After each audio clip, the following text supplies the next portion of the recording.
तो hello dear friend, कैसे हैं आप सभी। आई होप आप सभी अच्छे होंगे। तो देखो डियर, आज हम इस वीडियो में क्लास 10th की मैथ का थर्ड चैप्टर दो चर वाले रैखिक समीकरण युग्म के सभी एग्जाम्पल को क्या इस वीडियो में सॉल्व करने वाले हैं। तो देखो, मैक्सिमम बोर्ड में क्या है, ये होता है कि एक्सरसाइज के क्वेश्चन से ज्यादा क्या एग्जाम्पल पूछे जाते हैं। और अधिकतर बच्चे क्या करते हैं, एक्सरसाइज के क्वेश्चन को तो अच्छे से प्रैक्टिस कर लेते हैं, कवर कर लेते हैं, लेकिन वो क्या है, एग्जाम्पल की प्रैक्टिस नहीं कर पाते हैं। और जब वो अपने बोर्ड एग्जाम में जाते हैं तो उन्हें लगता है कि ये क्वेश्चन बाहर से आया है, लेकिन कोई भी क्वेश्चन बाहर से नहीं आता, सब कुछ आपकी बुक का होता है। तो देखो, एग्जाम्पल मोस्ट इंपॉर्टेंट होते हैं, तो आप इन सभी एग्जाम्पल को अच्छे से देखिएगा, ठीक है। तो चलते हैं हम अपने एग्जाम्पल फर्स्ट की ओर। तो हमारा एग्जाम्पल फर्स्ट क्या कह रहा है, ग्राफ द्वारा जांच कीजिए कि समीकरण युग्म संगत है, यदि ऐसा है तो उसे ग्राफ द्वारा हल कीजिए। यानी कि आपको जो समीकरण दिए हैं, आपको ये बताना है कि संगत है या असंगत। अगर वो संगत आती है तो उसे ग्राफ में हल करना है। तो देखो, मैं आपको बताऊं, पहले हम क्या करते हैं, इसे चेक करेंगे कि संगत है या नहीं है, तो फिर उसके बाद हम ग्राफ में ड्रॉ करेंगे। हम अगर पहले ही ग्राफ में ड्रॉ कर लें और वो संगत ना निकले तो ग्राफ में ड्रॉ करने का कोई फायदा ही नहीं रहेगा, है ना। तो देखो, आपको पता ही है, दो समीकरण का क्या व्यापक रूप होता है। तो समीकरण के व्यापक रूप से हम क्या है, तुलना करके पता करते हैं कि समीकरण युग्म संगत है, असंगत है, प्रतिच्छेदी, सब कुछ आपको समझाने वाला हूँ। तो समीकरण का व्यापक रूप कैसा होता है, a1x plus b1y plus c1 बराबर 0, a2x plus b2y plus c2 बराबर होता है आपका कितना, 0। ये होता है समीकरण दो चर वाले रैखिक समीकरण का व्यापक रूप होता है, यानी कि जिसमें दो चर होते हैं और रैखिक समीकरण होता है, उसका व्यापक रूप होता है ये समीकरण। तो व्यापक रूप का मतलब होता है, यानी कि दो चर वाला रैखिक समीकरण दिखता किस रूप का है, तो वो क्या है, इस रूप का दिखता है। ये क्या है, दो चर वाले रैखिक समीकरण को पहचानने का तरीका है। तो इसमें क्या है, a1 कितना होगा, a1 यानी x के गुणांक में, तो a1 है 1, b1 है आपका कितना 3, c1 है आपका कितना 6, ठीक है। या आप c1 इधर लिख लो या c1 इधर लिख लो, बात एक ही है। a2 आपका कितना है, आपका 2, b2 कितना है आपका -3, और c2 कितना है आपका 12, ठीक है। यहाँ तक आपको समझ में आ गया होगा। तो देखो, हमें समीकरण युग्म संगत है, असंगत है, प्रतिच्छेदी है, समांतर है, संपाती, ये कैसे पता चलता है। हम क्या करते हैं, उन दोनों समीकरणों के ऐसे हमने गुणांक निकाली, a1 a2 b1 b2, ये क्या है, ये आपका चर पद के क्या है, गुणांक है। तो चर पद के गुणांकों की तुलना करते हैं। अगर a1/a2 बराबर नहीं है b1/b2 के, और बराबर नहीं है आपका किसके, c1/c2 के, तो आपकी समीकरण जो होती है, ये होती है आपकी क्या, प्रतिच्छेदी रेखाएं होती हैं, यानी कि समीकरण जो होती है प्रतिच्छेदी होती हैं, यानी कि एक दूसरे को समीकरण क्या किसी बिंदु पर प्रतिच्छेद करती हैं। अगर ऐसी कंडीशन आती है तो आपकी समीकरण समीकरण मीन्स होता है रेखा। तो रेखा कौन सी होती है, प्रतिच्छेदी रेखाएं होती हैं। तो देखो, प्रतिच्छेदी रेखाएं होती हैं, तो ये क्या, एक दूसरे को किसी बिंदु पर क्या करती हैं, काटती हैं, प्रतिच्छेद करती हैं। तो इनका क्या है, एक हल होता है, अद्वितीय रूप से एक हल होता है। अद्वितीय अद्वितीय आपका लिखा होगा, अद्वितीय रूप से एक हल होता है इनका, ठीक है। एक हल होता है, इस कंडीशन में क्या होता है, अद्वितीय रूप से एक हल होता है। और रेखाएं के प्रतिच्छेदी रेखाएं होती हैं। तो देखो, जब दो रेखाएं एक दूसरे को किसी बिंदु पर प्रतिच्छेद करती हैं तो उनके क्या, संगत हल होते हैं। संगत हल का मीन्स देखो, अगर वो एक दूसरे को काटेंगे तो उनका हल होगा, तो वो क्या, संगत होंगे। संगत का मीन्स होता है उनका हल है। अगर दूसरी कंडीशन में है आपका, दूसरी कंडीशन देखिए आप, अगर a1/a2 बराबर है आपका b1/b2 के, और बराबर नहीं है आपका किसके, c1/c2 के, तो आपकी जो रेखाएं होती हैं वो क्या होती हैं, समांतर रेखाएं होती हैं। जिसका मैंने आपको अपने बेसिक कॉन्सेप्ट वाले वीडियो में बताया था एग्जांपल, जैसे रेल की पटरियां, ये क्या आपकी समांतर रेखाएं होती हैं। तो देखो, समांतर रेखा एक दूसरे को किसी बिंदु पर प्रतिच्छेद नहीं करती हैं, तो उनका क्या होता है, कोई हल नहीं होता है। समांतर रेखाओं का कोई हल नहीं होता है। तो देखो, हल का मतलब होता है जहां जिस भी बिंदु पे एक दूसरे को रेखा प्रतिच्छेद करती है, वही क्या है, उन दोनों रेखाओं का हल होता है। तो देखो, समांतर रेखा एक दूसरे को प्रतिच्छेद नहीं करती तो उनका कोई हल भी नहीं होता है। तो अगर इस कंडीशन में गुणांकों का अनुपात इस रूप का आता है तो रेखाएं आपकी कौन सी होती हैं, समांतर रेखाएं होती हैं, और उनका कोई भी हल नहीं होता है। तो उनका कोई हल नहीं होता तो वो रेखाएं कौन सी होती हैं, असंगत रेखाएं होती हैं। तो देखो, जब उनका कोई हल ही नहीं है तो वो रेखाएं असंगत ही होंगी, जाहिर सी बात है, इतना आप समझ चुके हैं, है ना। अब तीसरी कंडीशन आती है, अब तीसरी कंडीशन समझिए आप इस अच्छे से। अगर a1/a2 बराबर है आपका b1/b2 के, बराबर है आपका c1/c2 के, तो रेखाएं कौन सी होती हैं, आपकी संपाती रेखाएं होती हैं। संपाती का मीन्स होता है एक पथ पे चलने वाली रेखा। जैसे एक रेखा ये गई, ठीक है, वो इन बिंदुओं से होके गई, माना एक रेखा इन बिंदुओं से होके गई, ठीक है, इन बिंदुओं से, क्योंकि एक रेखा पर अनंत बिंदु स्थित होते हैं, और दूसरी रेखा जब जाती है वो भी क्या उसी रेखा पे, उसी बिंदु रेखा पे होकर चली जाती है। संपाती रेखा का मतलब होता है समान पथ पे चलने वाली रेखाएं। तो देखो इसके ये भी इन्हीं बिंदुओं से होकर गई, पहले वाली रेखा भी इन्हीं बिंदुओं से होकर गई, तो इनके क्या होते हैं, अनंत रूप से अनेक हल होते हैं। तो ये रेखा कौन सी है, संपाती रेखा है। संपाती यानी समान पथ पे चलने वाली। अगर आपके गुणांकों की कंडीशन इस रूप की आती है तो रेखा आपकी संपाती यानी एक पथ पर चल के जाएंगी, तो उनके क्या होते हैं, अनंत रूप से अनेक हल होते हैं, ठीक है। इनके क्या होते हैं, अनंत रूप से अनेक हल होते हैं। तो आई होप आपको ये चीज समझ में आई होगी। तो इन रेखाओं के क्या है, अनंत रूप से अनेक हल होंगे, ठीक है। तो आप ये तीनों कंडीशन समझ चुके हैं। तो देखो पहले हम इन दोनों समीकरणों में क्या है, आपका अचर पद के गुणांकों से पता करेंगे कि रेखा है आपकी कौन सी है, प्रतिच्छेदी, यानी इनके प्रतिच्छेदी रेखा है तब इनके संगत हल होंगे। अगर वो रेखा समांतर होंगी तो उनके संगत हल नहीं होंगे। अगर रेखा आपकी संपाती होंगी तब भी क्या इनके संगत हल होंगे। तो देखो आपका संपाती रेखाओं में संगत हल क्यों होंगे, तो देखो क्योंकि ये रेखा, पहली रेखा इन बिंदुओं से होकर गई, दूसरी रेखा उन बिंदुओं पे होकर फिर से चली गई, तो ये क्या एक दूसरे को अनंत बार एक दूसरे को विभाजित करती हैं, काटती हुई जाती हैं। तो एक बार विभाजित करें, अनंत बार करें, तो हल होता है, यानी विभाजित प्रतिच्छेद तो कर ही दिया है ना, प्रतिच्छेद एक बार करें चाहे अनंत बार करें तो इनके क्या संगत हल होंगे। और समांतर रेखा एक दूसरे को कभी किसी बिंदु पर प्रतिच्छेद नहीं करती, काटती नहीं है, तो इनके क्या असंगत हल होते हैं। आई होप आपको ये तीनों कंडीशन समझ में आ गई होंगी। तो देखो हमारे बेसिक कॉन्सेप्ट के वीडियो में आपको ये सारी चीजें बहुत ही डीपली बताई गई कि कैसे होती है संपाती रेखा, और इस चैप्टर के कॉन्सेप्ट को बहुत ही डीपली और बेसिक लेवल से समझाया गया है। अगर आपने वो वीडियो नहीं देखी है तो हमारे चैनल में जाके आप थर्ड चैप्टर के बेसिक कॉन्सेप्ट का वीडियो सर्च करके क्या उस वीडियो को देख सकते हैं, तब आपको और अच्छे से ये सारी चीजें क्या समझ में आएंगी। तो चलते हैं अपने एग्जाम्पल फर्स्ट की ओर। तो देखो ये क्या है, हमारा उदाहरण एक है, उदाहरण एक आ गया है। अब हम क्या करेंगे, पहले इन्हें चेक करेंगे कि रेखाएं संगत है या असंगत। अगर संगत होंगी तो हम इसे क्या ग्राफ में ड्रॉ करेंगे। तो आपको पता है संगत चेक करने के लिए हम क्या करेंगे, A1 A2 B1 B2 C1 C2 को क्या लिख लेंगे, तो ठीक है।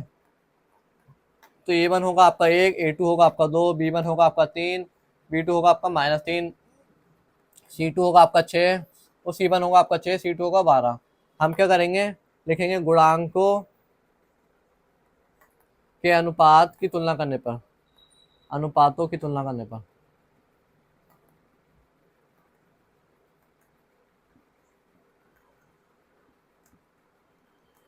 तो जब हम इनकी तुलना करते हैं तो क्या होगा, आपको पता है 1/2 बराबर क्या आ जाएगा, A1 अपॉन में A2 है ये, तो 1/2 हो गया, B1 अपॉन में B2 यानी 3 अपॉन में -3 हो गया। एक काम करता हूँ, पहला क्वेश्चन है मैं आपको लिख के करके दिखा देता हूँ। A1 अपॉन में A2 बराबर हो गया आपका B1 अपॉन में B2 बराबर हो गया आपका C1 अपॉन में C2 के, ठीक है। तब हम इनके मान रखते हैं, 1/2 बराबर है क्या 3/-3 के, और बराबर है कि 6/-12 के, तो नहीं है। तो देखो 3 ही कम 3, 6 ही कम 6, 6 दूनी 12, ठीक है। तो ये प्लस नहीं सॉरी माइनस है। तो 1/2 पहली बात तो बराबर ही नहीं है किसके, -1 के, और बराबर नहीं है किसके 1/2 के, ठीक है।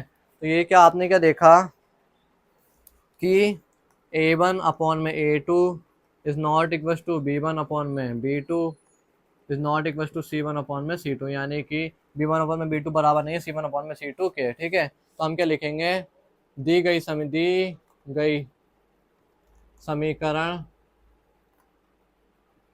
दी गई समीकरण के संगत हल है, यानी कि संगत हल है। ये कौन सी आपका प्रतिच्छेदी रेखा वाली कंडीशन आ गई है, देखो ये वाली ना। तो देखो ये अब हम जो रेखा को अभी हम इसके बिंदु निकाल के ग्राफ में ड्रॉ करेंगे, तो ये रेखा एक दूसरे को किसी बिंदु पर प्रतिच्छेद करेंगी, तो आप देखिएगा, ठीक है। तो देखो हमें पता चल गया कि रेखा के हमारे क्या संगत हल हैं इन दोनों रेखाओं के। अब हम क्या है इन समीकरणों को सॉल्व करेंगे, इन दोनों बिंदुओं को निकालेंगे। तो देखो मैं आपको एक बात बता दूं, जैसे ये समीकरण है x + 3y = 6, तो समीकरण मीन्स होता है रेखा। तो रेखा जो है किन्हीं दो बिंदुओं से होके जाती है मिनिमम, एक उसका प्रारंभिक बिंदु होता है और एक इसका क्या होता है अंतिम बिंदु। तो देखो प्रारंभिक बिंदु के भी निर्देशांक होते हैं x, y, और अंतिम बिंदु के भी निर्देशांक होते हैं x, y। इसीलिए हम इन दोनों समीकरणों के दो बिंदु मतलब दो बिंदु निकालते हैं, इस समीकरण के दो बिंदु निकालेंगे, इस समीकरण के दो बिंदु निकालेंगे। माना ये इन दोनों के बिंदु ये होगा और इस बार एक समीकरण ये है, इस वाले समीकरण के माना बिंदु होगा x1 y1 और इसके होगा x2 y2। मैंने एक एग्जांपल बताया आपको, तो तभी क्या एक दूसरे को ये प्रतिच्छेद कर रही हैं। इस तरीके से हम क्या इनके बिंदु निकालेंगे, बिंदु को फिर हम क्या ग्राफ में ड्रॉ करेंगे, तो जिससे हमें पता चलेगा कि ये रेखाएं क्या प्रतिच्छेद करती हैं। तो देखो चलते हैं अपने ग्राफ की ओर। हम पहले इन समीकरणों को सॉल्व करते हैं, फिर ग्राफ की ओर चलेंगे। तो समीकरण एक क्या है आपकी, समीकरण एक से समीकरण एक क्या है आपकी, x प्लस 3y बराबर है 6। तो हम देखो क्या करते हैं, बॉक्स बना लेते हैं। ठीक है, हमने बॉक्स बना लिया। आपको देखो ये बच्चों वाली चीजें नहीं करनी, आपको मैं एक सवाल करके बता देता हूँ, आगे से सवाल में आप क्या है ये बच्चों वाली चीजें मत कीजिएगा। ठीक है, क्योंकि आप एक स्टैंडर्ड क्लास में आ गए हैं, क्लास 10th में आपका बोर्ड एग्जाम है। तो यदि हम क्या करेंगे, अपने हिसाब से ऐसे बिंदु रखेंगे जिससे हमें एक्स वाई के मान आ जाए। यदि y बराबर हमने कितना रखा, 0 रखा, तो x प्लस 3 इंटू 0 और तो देखो ये थी y की जगह हमने 0 रखा तो ये 0 हो जाएगा, x बराबर कितना आ जाएगा 6। तो हमने y बराबर 0 रखा तो x बराबर हमें मिला कितना 6। अब हम क्या करते हैं, यदि हम क्या करते हैं आपका x बराबर रखेंगे ना, x बराबर रखते हैं हम कितना 3, तो 3 में रखेंगे तो 3 प्लस 3y बराबर हो जाएगा आपका 6।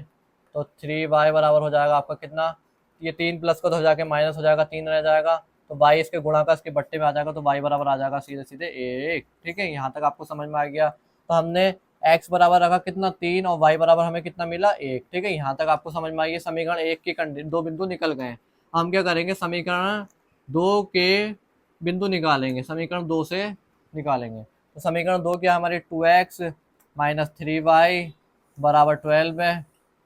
तो हम क्या करते हैं, यदि y बराबर 0 पर हमने y बराबर 0 रख दिया, समीकरण 2 के 2 का हमने क्या बना, ये बॉक्स हम नीचे बनाएंगे, चलो यहाँ ग्राफ आ जाएगा। ये बॉक्स बना लिया हमने, यहाँ पे समीकरण 2 का बॉक्स ये है।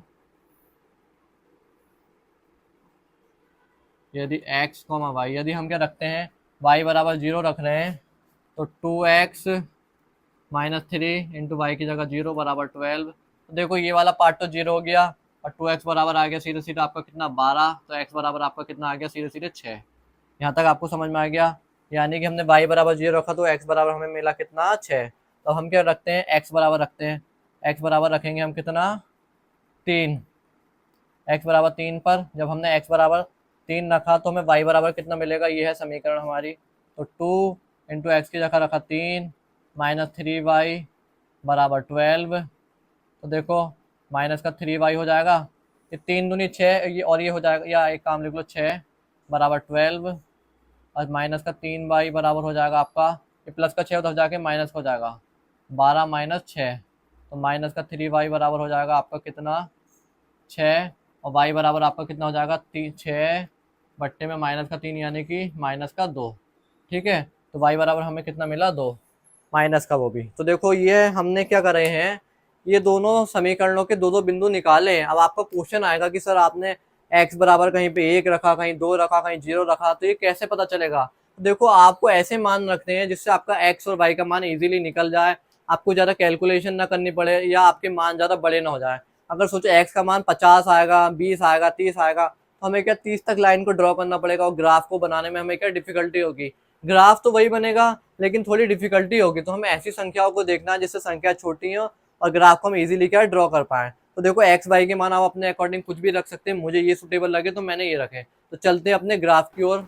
तो देखो फ्रेंड हमने अपना ग्राफ को ड्रॉ कर लिया। अब इस ग्राफ में क्या है, इन दोनों समीकरण के बिंदुओं को क्या हम ड्रॉ करने वाले हैं। तो देखो हमारी समीकरण x प्लस 3y बराबर 6 का के बिंदु ये है और दूसरी समीकरण 2x माइनस 3y के बिंदु क्या है, ये है। तो हम पहली समीकरण के बिंदु ड्रॉ करते हैं। x में चले हम कितना 6 और y में चले हम 0। तो देखो मैं आपको ग्राफ में बता दूं थोड़ा।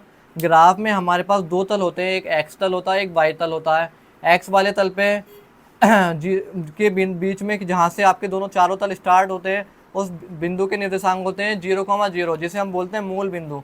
मूल बिंदु यानी कि ये क्या है, इन चारों तलों का मूल है, यानी यहाँ से चारों तल स्टार्ट हो रहे हैं। तो मूल बिंदु के निर्देशांक होते हैं 0,0। ये MCQs में पूछे जाने वाला सबसे ज़्यादा इंपॉर्टेंट क्वेश्चन है। तो मूल बिंदु के राइट साइड यानी एक्स अक्ष पर हम जो चलते हैं सारी संख्या पॉजिटिव होती हैं, तो और मूल बिंदु के लेफ्ट साइड में सारी संख्या नेगेटिव होती हैं। मूल बिंदु से नीचे सारी संख्या नेगेटिव होती हैं, उसे बोलते हैं हम वाई अक्ष, और मूल बिंदु से ऊपर जो अक्ष होता है उसे हम बोलते हैं वाई अक्ष। ठीक है, ये होता है वाई डैश अक्ष, ये होता है वाई अक्ष। मूल बिंदु से ऊपर की जो भी रेखा संख्याएं होती हैं वो सब पॉजिटिव संख्याएं होती हैं। तो हम ड्रॉ करते हैं अपने ग्राफ को, एक्स में चले हम 6 और वाई में चले हम 0, तो इस बिंदु के निर्देशांक होगा 6,0। ठीक है, अब हम चले एक्स में 3 और वाई में चले 1, एक्स में 3 चले हम और वाई में चले हम 1, तो ये होगा 3,1 के निर्देशांक। ये होगा आपके किसके निर्देशांक? 3,1 वाले बिंदु के निर्देशांक, 3,1। इतनी बात आपको समझ में आ गई। अब हम चलते हैं हमारे सेकंड बिंदु में एक्स में चले हम 6, वाई में चले 0, तो एक्स में 6, वाई में 0। या मैं एक काम करता हूँ, देखो ये दूसरी समीकरण के बिंदु को दर्शाने से पहले हमारी पहली समीकरण के बिंदु निकले हैं 6,0 और 3,1, तो हम इन्हें पहले ड्रॉ कर लेते हैं जिससे आपको समझने में आसानी हो। तो देखो हमें आपको क्या करना है, पहली समीकरण के जो बिंदु आए हैं आपको उसे अच्छे से ड्रॉ कर लेना है ईजिली। आपने उसे ड्रॉ कर लिया। अब हम अपने दूसरी समीकरण के बिंदु को फिल करा, तो 6,0 हो गई ये। फिर आए एक्स में 3 और वाई में कितना आपका -2, तो एक्स में 3, ये हो गया एक्स में 3 और वाई में हो गया आपका -2, तो इस बिंदु के निर्देशांक हो गया आपका कितना? 3, -2। यहाँ तक आपको समझ में आ गया, यानी एक्स में चले हम 3 और वाई में चले 2।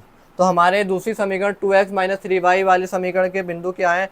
6,0, ये एक बिंदु ये हो गया, और दूसरा बिंदु हो गया 3, -2। तो देखो 3, -2 का बीच का बिंदु ये होता है, तो हम क्या 3 में और 2 में क्या है बराबर चलेंगे, और इन दोनों के बराबर बिंदु पे क्या है हम इन दोनों का बिंदु मानते हैं। तो अब हम क्या है इस बिंदु पर भी क्या है, दूसरी समीकरण के बिंदु पर भी क्या है, रेखा को यानी कि समीकरण को ड्रॉ कर देते हैं। तो देखो पहली समीकरण हमारी x + 3y बराबर 6 गई ये, और दूसरी समीकरण गई हमारी 2x - 3y बराबर गई आपकी 12। ये दूसरी समीकरण हो गई, ये पहली समीकरण हो गई। तो इन दोनों समीकरणों ने एक दूसरे को किस बिंदु पर प्रतिच्छेद किया? ये करा आपको इस बिंदु पर 6,0 पे। तो इस बिंदु का ये क्या है, समीकरण का हल है। ये जो बिंदु है आपका, जिस भी बिंदु पर रेखा एक दूसरे को प्रतिच्छेद करती है वो समीकरण का हल होता है, हल है। तो इस बिंदु के निर्देशांक कितने हैं आपके, जिस पे समीकरण का हल है वो है आपका 6,0। ठीक है, तो आपसे क्या कहा गया था, ग्राफ द्वारा जांच कीजिए कि समीकरण युग्म संगत है। हमने संगत यहाँ जांच कर दी थी, आपको पता चल गया संगत में क्या है, रेखा एक दूसरे को प्रतिच्छेद करती है, तो उन्हें हम ग्राफ से क्या है हल कीजिए। तो हमने ग्राफ से हल कर दिया। और समीकरण युग्म में हम क्या लिखेंगे, अब हम लिख देंगे यहाँ पे इसका हल मिला हमें कितना 6,0, तो हम क्या लिखेंगे, समीकरण युग्म का हल x, y बराबर 6,0 है। ठीक है, तो ये क्या आपका आंसर हो जाएगा। हमने समीकरण युग्म का हल भी क्या है ज्ञात कर दिया और बता भी दिया ग्राफ विधि द्वारा कि समीकरण का हल कैसे, यानी रेखाएं क्या प्रतिच्छेदी रेखाएं हैं। तो देखो आपका एग्जाम्पल फर्स्ट कंप्लीट होता है। ये एग्जाम्पल मोस्ट इंपॉर्टेंट एग्जाम्पल में से, ये मैक्सिमम बोर्ड में मैंने देखा 3 नंबर का या फिर 4 नंबर का क्वेश्चन पूछा जाता है, तो आप इसे अच्छे से रेडी कीजिएगा। तो चलते हैं अपने सेकंड एग्जाम्पल की ओर। तो देखो फ्रेंड, अब हम चलते हैं अपने एग्जाम्पल 2 की ओर। हमारा एग्जाम्पल 2 क्या कह रहा है, ग्राफ द्वारा जांच कीजिए कि समीकरण युग्म का हल नहीं है, अद्वितीय हल है, अपरिमित रूप से अनेक हल हैं। यानी कि आपको ग्राफ द्वारा जांच करना है, वही पहले वाला कोई एग्जाम्पल की तरह है, बिल्कुल सेम। तो देखो हम क्या करेंगे, पहले इन समीकरणों की क्या करेंगे, हम इनके गुणांकों के अनुपात से पता कर लेंगे कि संगत है या असंगत है, या अद्वितीय हल है, अपरिमित रूप से अनेक हल है, कैसा हल है। ठीक है, तो देखो ये है हमारी समीकरण 1, ये है आपकी समीकरण 2। तो देखो आप एक बात नोट कर रहे होगे कि समीकरण 1 5x - 8y + 1 के रूप की है, और समीकरण 2 है 3x - 24y 24/5y + 3/5 के रूप की। तो देखो ये समीकरण 1 और 2 समीकरण 2 सेम है। हम क्या करते हैं, समीकरण 2 को सरल बनाने के लिए हम क्या करते हैं, 5/3 से गुणा कर देते हैं, जिससे क्या ये समीकरण थोड़ी सरल हो जाएगी। अब आपको क्वेश्चन होगा कि सर आपको कैसे पता चला कि इसे हम 5/3 से गुणा करके इसी समीकरण को सरल करेंगे। तो देखो जब हम इस समीकरण को 5/3 से गुणा करेंगे तो देखो क्या होगा, 3 गुणा 5/2 x माइनस 5/3 गुणा 24/5 y प्लस 3/5 गुणा 5/3। हमने क्या करा, इस समीकरण के दोनों ओर 5/3 से क्या करा, गुणा कर दी। ठीक है, तो आप देखो क्या होगा, 5/3 से की ना, तो इस 3 से ये 3 चला गया, इस 5 से ये 5 चला गया, 3×8 = 24 हो गया। ठीक है, 5 से 5 चला गया, 3 से 3 चला गया, और 0 की 0 में गुणा होगी तो 0। तो 5, 3 से 3 कट गया तो 5x बचा आपका, और -8y बचा, और प्लस बचा कितना, 1 बराबर हो गया 0। तो आपने क्या देखा, जब हमने इसको 5/3 से गुणा करा दूसरी समीकरण को, तो ये पहली समीकरण के रूप की आ गई, बिल्कुल सेम टू सेम उसकी जैसी आ गई है। तो देखो हमने ये कोई रटा नहीं है, कोई याद नहीं किया, हमने क्या इसकी कंडीशन के अकॉर्डिंग देखा है कि 5/3 से गुणा करने के पर क्या है, ये समीकरण आपकी सरल हो जाएगी। तो हम क्या है, इसे हमने 5/3 से गुणा करा तो डायरेक्टली हमें ये समीकरण किस रूप की मिली, इस रूप की। ठीक है, ये आप लिख देंगे। अब हम क्या करते हैं, इनके गुणांक लिख लेते हैं। ए वन आपका कितना, 5 है। A2 आपका कितना है, इसमें 5 है। B1 आपका कितना है, -8 है। B2 भी कितना आपका, -8 है। C1 आपका कितना, 1 है। और C2 आपका कितना है, वो भी 1 है। ठीक है, अब हम क्या लिखेंगे, गुणांकों के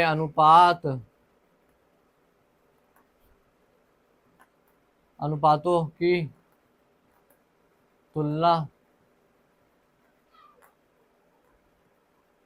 करने पर, हमने क्या करा, गुणांकों के अनुपातों की तुलना कर दी।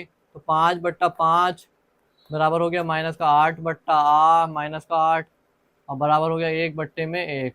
तो -8 ही कम -8, 1 ही कम 1 हो गया, 5 ही कम 5 हो गया। तो क्या आया, 1 = 1 यानी कि A1/A2 बराबर आया है आपके किसके, B1/B2 के, और बराबर आया है आपके किसके, C1/C2 के। यहाँ तक आपको समझ में आ गया। तो ये हमारी कौन सी कंडीशन आई, अब हमारी कंडीशन आई है ये आपकी, हम लिखेंगे दी गई समीकरण कौन सी है, दी गई समीकरण संपाती समीकरण या संपाती रेखाएं या दी गई रेखाएं लिख लो। दी गई रेखाएं समीकरण बात एक है, दी गई रेखाएं संपाती रेखाएं, संपाती रेखाएं हैं, तो इनके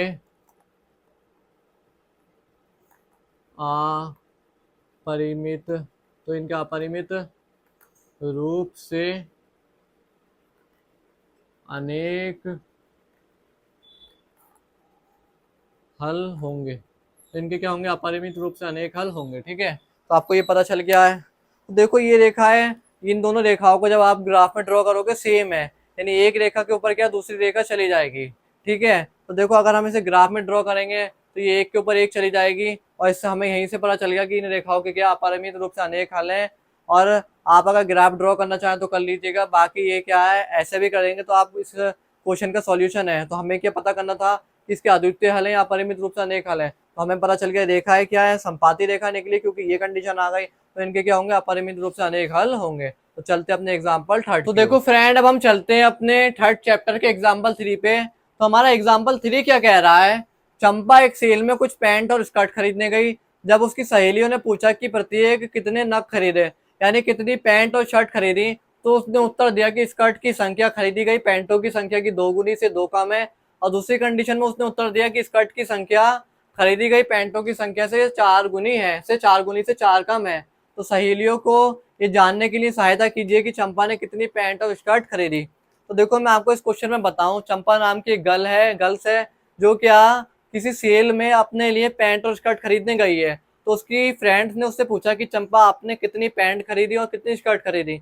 तो चंपा ने सीधा सीधा जवाब ना देके कि मैंने इतनी पैंट खरीदी इतनी शर्ट खरीदी, उसने क्या एक पहेली रूप में क्या जवाब दे दिया कि स्कर्ट की संख्या पैंटों की संख्या की 2 गुनी से 2 कम है, और स्कर्ट की संख्या खरीदी गई पैंटों की संख्या से 4 गुनी से 4 कम है। तो देखो हमें तो ना ये पता है कि चंपा ने कितनी पैंट खरीदी और ना ये पता हमें कितनी शर्ट खरीदी, और यही दोनों चीजें हमें क्या फाइंड करनी है। तो हमें क्या इससे पहले मानना पड़ेगा। हम क्या लिखेंगे पहले, आंसर माना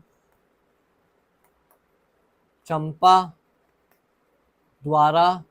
द्वारा खरीदी गई चंपा द्वारा खरीदी गई पैंटों की संख्या। हमने क्या करा, चंपा द्वारा खरीदी गई पैंटों की संख्या को मान लिया कितना, हमने संख्या हो गई आपकी कितनी एक्स, और हम क्या करते हैं, माना चंपा द्वारा खरीदी गई स्कर्टों की संख्या हमने कितनी मान ली, वाई। ठीक है, अब हम क्या चलते हैं, प्रश्नानुसार चलते हैं। यानी प्रश्न में हमसे क्या कहा गया, चंपा ने अपनी फ्रेंडों को पहेली में कैसे बताया कि मैंने कितनी शर्ट खरीदी और कितनी पैंट खरीदी। तो हमसे क्वेश्चन क्या कह रहा है कि स्कर्ट की संख्या हमने कितनी मानी है, वाई। स्कर्ट की चलो नीले पेन से करते हैं। स्कर्ट की संख्या वाई, स्कर्ट की संख्या खरीदी गई पैंटों की संख्या कितनी है, एक्स। पैंटों की संख्या की दो गुनी है, दो गुनी से दो कम है। तो हमसे क्या कहा गया है पहली कंडीशन में कि चंपा द्वारा खरीदी गई स्कर्टों की संख्या पैंटों की संख्या की दो गुनी से दो कम है। तो हमने स्कर्ट की संख्या मानी थी वाई और पैंटों की संख्या मानी थी एक्स। तो पैंटों की संख्या का जब हमने दो गुना करके उसमें से दो कम कर दिया तो ये क्या बन गई, हमारी इक्वेशन बन गई है, यानी पहली कंडीशन बन गई है। तो हम क्या ऐसे सरल कर लेंगे एक इक्वेशन के रूप में ना। हम इसे कैसे सरल करेंगे, तो देखो ये माइनस का दो धरा के प्लस का हो जाएगा। ये काम करते हैं, ये हो जाएगा आपका 2x माइनस वाई बराबर आ जाएगा आपका कितना, 2। यानी कि ये वाई इधर जाके माइनस का हो जाएगा और ये माइनस दो धरा के प्लस का हो जाएगा। ये बन गई हमारी कितनी, समीकरण नंबर 1। अब हमारी स्थिति 2 में क्या कहता है हमसे क्वेश्चन, ये स्थिति 2 यानी कंडीशन 2 क्या कहती है, स्थिति 2 कह रही है स्कर्ट की संख्या हमने कितनी मानी है, वाई। स्कर्ट की संख्या पैंटों की संख्या मानी हमने एक्स। पैंटों की संख्या की चार गुनी से चार कम है, से हमने चार कम कर दिया। तो ये बन गई हमारी सेकंड कंडीशन जो स्थिति 2 बताई गई है। तो हम इसे भी क्या सॉल्व कर लेंगे, तो ये कितना हो जाएगा 4x माइनस वाई बराबर हो जाएगा आपका कितना, 4। ये हो गई आपकी इक्वेशन नंबर 2। तो देखो यहाँ तक आप ये चीजें समझ गए होंगे। हमने क्या करा, ये माइनस का तो इधर ले लिया और प्लस का वाई उधर जाके माइनस कर दिया, हमने इन्हें पलट के लिख दिया है। अब हम क्या करेंगे, देखो हमसे इस सवाल में ये मेंशन नहीं करा गया है कि इसको आप ग्राफ विधि से सॉल्व कीजिए, विलोपन से कीजिए, प्रतिस्थापन से कीजिए। तो हम क्या इजी विधि से सॉल्व करेंगे, हम क्या विलोपन या प्रतिस्थापन विधि से इसे क्या सॉल्व कर लेंगे। तो हम क्या करते हैं, इसे प्रतिस्थापन से करते हैं या विलोपन से करते हैं, 4y हो जाएगा ना, ये y है सॉरी आपका। तो देखो हम क्या इसे विलोपन विधि से सॉल्व करते हैं, तो ये y और ये y क्या सेम है, तो y वाले पद क्या कट जाएंगे। तो हम क्या करते हैं, समीकरण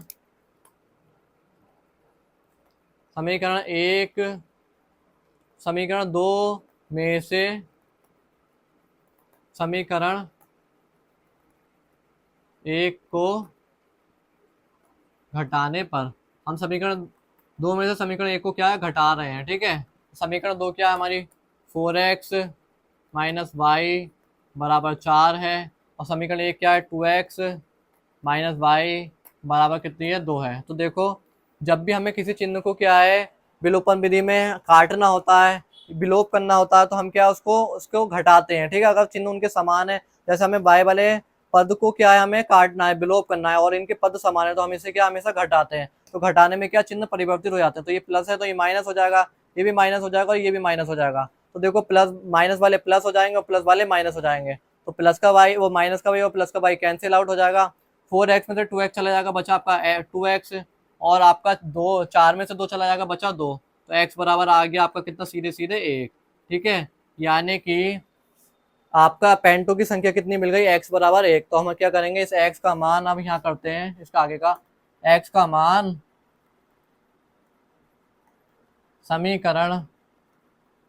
समीकरण 2 या 1 आपको जो अच्छा लगे उसमें रख दो। समीकरण 1 में रखते हैं, 1 में रखने पर, तो हमने क्या है x का मान समीकरण 1 में रखा, तो समीकरण 1 क्या है हमारी, 2 इंटू एक्स की जगह है आपका 1, समीकरण 1 है ये, माइनस का y बराबर आया आपका कितना, 2। ठीक है, तो आपका 2 माइनस वाई बराबर हो गया आपका कितना, 2। तो माइनस का y बराबर हो गया आपका, ये 2 से 2 कट जाएगा, बराबर हो गया आपका 0। तो y बराबर हो गया आपका 0। तो यानी कि आपकी स्कर्टों की संख्या आ गई आपकी कितनी, 0, और पैंटों की संख्या x बराबर कितनी आ गई आपकी 1। तो यानी कि चंपा ने कितनी पैंट खरीदी, 1 पैंट खरीदी, और स्कर्ट कितनी खरीदी, 0 स्कर्ट खरीदी। अब हम इसका वेरिफिकेशन कर लेते हैं। हमने जब करा तो हमसे कंडीशन क्या बोली गई थी कि इसमें हम समीकरण 1 में मान रखते हैं कि सही आया 1, x का मान 1, y 0। हाँ, यानी कि अब हम क्या लिखेंगे इस क्वेश्चन का आंसर, चंपा द्वारा खरीदी गई पेंटों की संख्या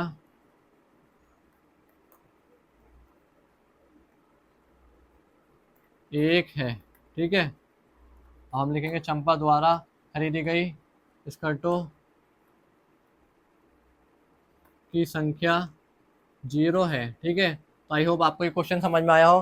ये बहुत ही बेसिक और बहुत ही इजी क्वेश्चन था, सिर्फ इक्वेशन बनानी थी हमें कंडीशन के अकॉर्डिंग, और उन इक्वेशन को हमने क्या है विलोपन विधि से सॉल्व किया, तो इजीली हमारा आंसर आ गया है।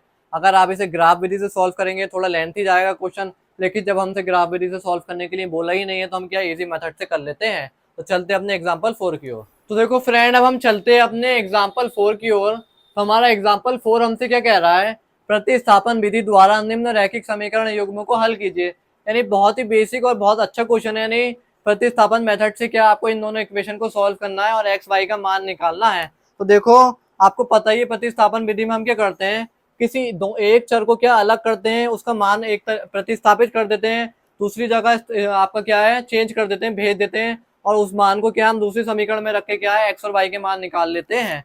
तो हम देखो क्या करते हैं, समीकरण एक इसे मान लेते हैं समीकरण एक, इसे मान लेते हैं समीकरण दो।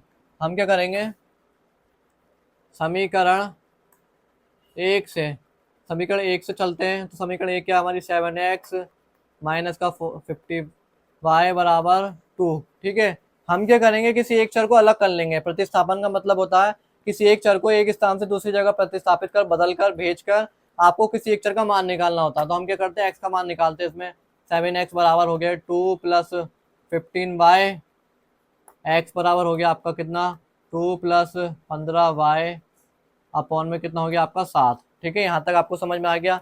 इसे मान लेते हैं हम समीकरण कितना 3। हमारा एक्स का मान मिल गया है। अब हम क्या करेंगे, एक्स का मान समीकरण 2 में रख देंगे। एक्स का मान समीकरण 2 में रखने पर हम क्या करते हैं, एक्स का मान समीकरण 2 में रख देते हैं। समीकरण 2 ये है, तो आपका 2 प्लस 15y अपॉन में 7, ये हो गया एक्स की जगह, इस वाले एक्स की जगह ये मान रख दिया एक्स का, प्लस 2y बराबर हो गया आपका 3। अब हम इसे सॉल्व करेंगे। इस 7 का यहाँ पे एलसीएम लेते हैं। 2 प्लस 15y प्लस 7 दूनी कितना हो जाएगा 14y, और अपॉन में हो जाएगा 7 बराबर हो गया आपका 3। हमने 7 का एलसीएम लिया तो इसकी क्या यहाँ गुणा होगी, 7 दूनी 14 हो जाएगा, 14 और 15 आपका कितना हो जाएगा 29। 2 प्लस 29y बराबर हो जाएगा 7 या 21। ये भाग का 7 इसके गुणा में चला जाएगा, तो 7 और 3 गुणा 7 या 21। ठीक है, तो 29y बराबर हो जाएगा आपका 21 माइनस 2। 21 में से 2 जाएगा तो आपका 29y बराबर बचेगा कितना, 21 में से 2 जाएगा 19, तो y बराबर मिलेगा आपका कितना, y बराबर मिला आपका कितना 19/29। 19/29 क्या आपका y का मान मिल गया है। अब हम इस y के मान को समीकरण 3 में रख देंगे, जिससे हमें x का मान मिल जाएगा। y का मान समीकरण 3 में रखने पर, क्योंकि यहाँ पे x का मान मिलेगा ना, हमें डायरेक्ट y का मान रख देंगे, डायरेक्ट x का मान मिल जाएगा। समीकरण 3 में रखने पर हमने इसको समीकरण 3 में रखा, तो x बराबर कितना है आपका ये है, तो 2 प्लस 15 पूरे के अपॉन में कितना है 7, और y का मान आया आपका 19 बट्टे में कितना 29। ठीक है, ये आ गया, तो x बराबर हो गया आपका कितना 2 प्लस 15 की 19 से गुणा करते हैं हम, 15 गुणा 19 करते हैं आपका 19, 9 पंजे 45 का 5, 9 पंजे 45 का 5 हासिल लगा 4, 9 कम 9, 9 4 13, 135, और आपका 15, 5 3 8 और 2, 285। तो आपका आ गया 285 बट्टे में 29 और पूरे के बट्टे में 7। अब हम इस 29 की यहाँ गुणा कर देंगे, x बराबर आ जाएगा कितना, 29 की 2 से गुणा होगी, 9 दूनी 18 का 8 हासिल लगा 1। हम इसके आए, अब एक काम करते हैं, मैं लिख के दिखा देता हूँ। 2, इस वाले पेन से मार्कर चल नहीं रहा है, 2 गुणा 29 प्लस 285 पूरे के बट्टे में आ गया 29। ठीक है, और आपका इसके अपॉन में आ गया 7। तो x बराबर कितना होगा, 29 के आप 2 से गुणा करेंगे, 9 दूनी 18 का 8 हासिल लगा 1 और 2 दूनी 4 हो 1 8, तो 29 दूनी हो जाएगा 58 प्लस 285 और अपॉन में 29 और उसके अपॉन में कितना आ जाएगा आपका 7। तो देखो आपको पता है जिसके अपॉन में कुछ नहीं होता उसके अपॉन में 1 होता है, तो ये वाला चौथा बट्टा इसके साथ चला जाता है और ये वाला इसके साथ चला जाता है।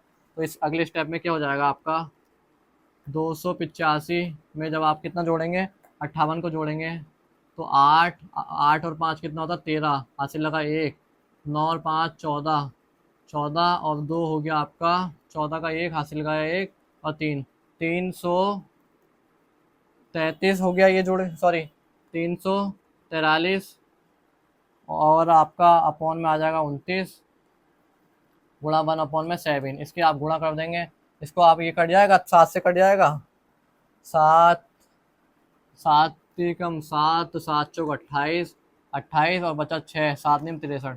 तो आपका x बराबर कितना मिल गया आपको 49 अपॉन में 29। ठीक है, तो x का मान मिला आपको कितना 49 अपॉन में 29। तो हम लिखेंगे x बराबर हो गया 49 अपॉन में कितना 29 और y बराबर हो गया आपका कितना 19 अपॉन में 29। तो देखो आई होप आपको ये क्वेश्चन समझ में आया हो। बहुत ही बेसिक क्वेश्चन था और हमने इसे क्या है डायरेक्टली प्रतिस्थापन विधि से सॉल्व किया है। प्रतिस्थापन विधि से कैसे हम क्वेश्चन को सॉल्व करते हैं ये सब कुछ आपको अपने बेसिक कॉन्सेप्ट की वीडियो में समझाया गया है। तो चलते अपने नेक्स्ट एग्जाम्पल की ओर। तो देखो फ्रेंड अब हम चलते अपने एग्जाम्पल 5th की ओर। तो हमारा एग्जाम्पल 5th क्या कहता है, प्रतिस्थापन विधि द्वारा हल कीजिए। आफ्ताब अपनी पुत्री से कहता है 7 वर्ष पूर्व तुम मुझसे 7 गुनी आयु का, मैं तुमसे 7 गुनी आयु का था, अब से 3 वर्ष बाद मैं तुमसे केवल 3 गुनी आयु का रह जाऊंगा। आफ्ताब व पुत्री की आयु ज्ञात कीजिए। यानी कि आफ्ताब और उनकी क्या है पुत्री यानी कि डॉटर है, वो क्या है 7 वर्ष पूर्व जो थे, नहीं 7 वर्ष पहले आफ्ताब जो थे अपनी पुत्री की आयु से 3 गुने बड़े थे और 3 वर्ष बाद वो क्या है केवल अपनी आयु से क्या है 3 गुनी, वो उनकी पुत्री की आयु से क्या 3 गुने बड़े रह गए हैं। तो आफ्ताब की और पुत्री की आयु ज्ञात करनी है। तो देखो ना तो हमें आफ्ताब की आयु पता है ना ही हमें पुत्री की आयु पता है, तो हम क्या करेंगे पहले मानेंगे। माना आफ्ताब की आयु, माना आफ्ताब की आयु हमने कितनी मान ली, आफ्ताब की आयु मान ली हमने x, आफ्ताब की आयु बराबर x। माना आफ्ताब की पुत्री की आयु और आफ्ताब की पुत्री की आयु हमने कितनी मान ली, हमने मान ली y। यहाँ तक आपको समझ में आ गया। अब हम क्या करते हैं क्वेश्चन के अकॉर्डिंग चलेंगे। प्रश्नानुसार हमसे क्या कहा गया है, प्रश्नानुसार स्थिति 1 में हमसे क्या कहा है, कंडीशन 1 क्या कहती है हमसे, स्थिति 1 क्या कहती है हमसे, आफ्ताब अपनी पुत्री से कहता है 7 वर्ष पूर्व। तो देखो अभी आफ्ताब की आयु कितनी है x है और पुत्री की आयु अभी कितनी है y। ठीक है, इतनी आप समझ गए। आप आफ्ताब की आयु अभी x और पुत्री की आयु है कितनी y, 7 वर्ष पूर्व।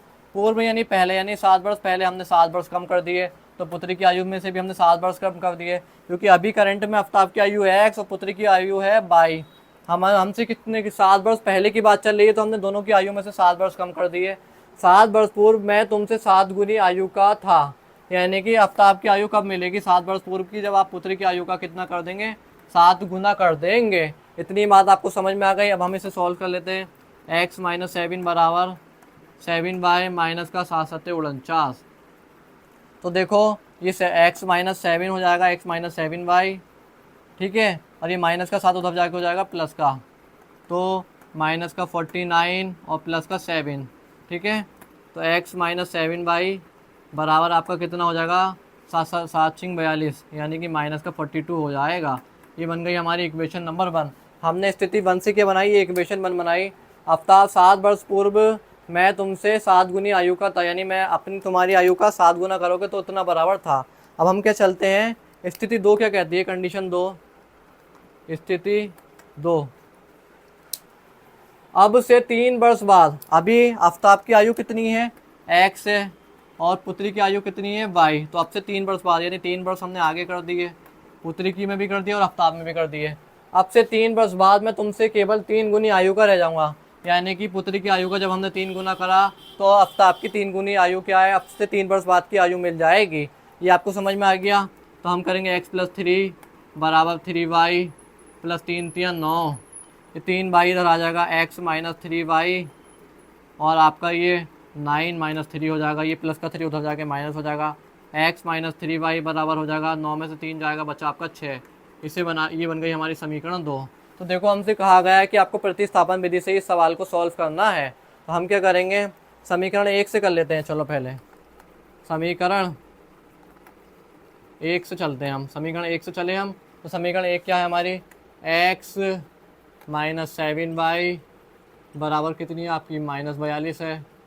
तो x बराबर हो गया आपका -42 प्लस का कितना 7y, ये आपकी समीकरण बन गई कितनी, 3। और हमारा x का मान भी क्या हमें मिल गया, हमने इस समीकरण से x का मान निकाला। अब हम क्या करेंगे, इस x के मान को समीकरण 2 में रख देंगे। यहाँ पे देखिए आप इसके आगे का सॉल्यूशन, x का मान समीकरण 2 में रखने पर, तो जब हमने x का मान समीकरण 2 में रखा तो समीकरण 2 क्या है हमारी, ये x का मान क्या आपका -42 प्लस का 7y, x की जगह ये आ गया, और माइनस का ये हो गया आपका x का मान माइनस का 3y बराबर आपका कितना हो गया, 6। ठीक है, ये समीकरण 1 हो गई, -42 प्लस का 7y और माइनस का 3y, इतना आपको समझ में आ गया, बराबर हो गया 6। मैं आपका 7 में से 3 चला गया, बचा 4y, और ये माइनस का 42 उधर जाके प्लस का हो गया, तो 6 + 42 हो गया आपका, तो 4y = हो गया आपका 48, और y बराबर हो गया आपका कितना, 12। यानी कि y यानी कि क्या था, पुत्री की आयु कितनी आई, 12 वर्ष। अब हम क्या है, y का मान रख देंगे किस में, समीकरण 3 में, डायरेक्टली हमें x का मान मिल जाएगा। y का मान समीकरण 3 में रखने पर, देखो जब हमने y का मान समीकरण 3 में रखा तो x बराबर कितना है हमारा, x बराबर है -42 प्लस 7 × 12। ठीक है, y का मान है 12, x बराबर हो गया -42 प्लस 12 12 × 12 26 12 36 12 48 12 59 60 62 72 72 84, ये कितना हो गया, 12 7 84, 12 8 96 होता है, 12 7 84, तो 84 में से आपका कितना घटा देंगे हम, 42 घटा देंगे, तो हमारा कितना आ गया, 2 और 4, यानी कि आफ्ताब की आयु x बराबर हमें कितनी मिली, 42 वर्ष मिल गई है। ठीक है, ये तो x बराबर आया 42, तो हम क्या लिखेंगे, आफ्ताब की आयु हो गई हमारी, आफ्ताब की आयु x बराबर आई कितनी, 42 वर्ष, और आफ्ताब की पुत्री की आयु, आफ्ताब की पुत्री की आयु y बराबर आई कितनी वर्ष, 12 वर्ष। ठीक है, तो आई होप आपको ये क्वेश्चन क्लियर हो गया होगा। ये अच्छा क्वेश्चन है, ये क्वेश्चन आता रहता है, तो आप इसे अच्छे से प्रिपेयर कर लीजिएगा। तो आफ्ताब की आयु आई 42 वर्ष और पुत्री की आयु आई 12 वर्ष। तो चलते हैं अपने अगले एग्जाम्पल की ओर। तो देखो फ्रेंड, अब हम चलते हैं अपने एग्जाम्पल 6 की ओर। हमारा एग्जाम्पल 6 क्या कह रहा है, एक दुकान में 2 पेंसिल और 3 रबड़ का मूल्य 9 रुपये है, और 4 पेंसिल और 6 रबड़ का मूल्य 18 रुपये है। तो प्रत्येक पेंसिल व रबड़ का मूल्य ज्ञात कीजिए। यानी एक पर्सन है जो दुकान से 2 पेंसिल और 3 रबड़ मिला के लेके आया 9 रुपए की, और दूसरा पर्सन 4 पेंसिल और 6 रबड़ को खरीद के लाया 18 रुपए में। लेकिन उन दोनों पर्सन ने क्या है, रबड़ और पेंसिल की सिंगल वैल्यू क्या है, स्टेशनरी शॉप वाले पर्सन से नहीं पूछी। तो हम क्या है, इन दोनों कंडीशन के अकॉर्डिंग मैथमेटिकल इक्वेशन की हेल्प से हम क्या है, इन दोनों की वैल्यू क्या है, फाइंड कर सकते हैं। ठीक है, तो हमें देखो रबड़ की भी नहीं पता, ना पेंसिल की मूल्य पता है, तो हम क्या करेंगे, माना एक पेंसिल का मूल्य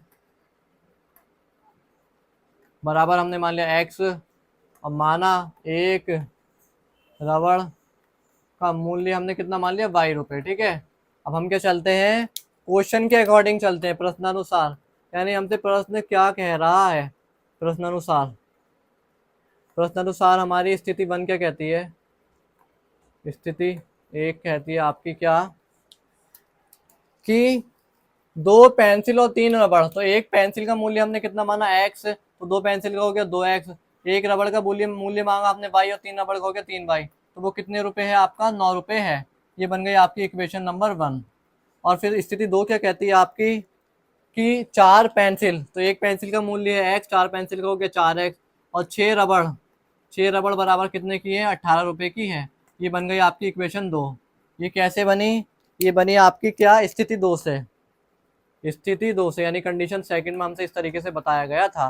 तो देखो अब हम इसे क्या प्रतिस्थापन या विलोपन किसी भी विधि से सॉल्व कर सकते हैं। हम इसे प्रतिस्थापन विधि से सॉल्व करते हैं। समीकरण 1 से, समीकरण 1 से चलते हैं। तो समीकरण 1 में हमने क्या करा, आपका समीकरण 1 क्या, हमारे 2x + 3y बराबर है आपकी 9 के। तो हम x की वैल्यू निकालते हैं। 2x बराबर हो गया 9 - 3y अपॉन में 2।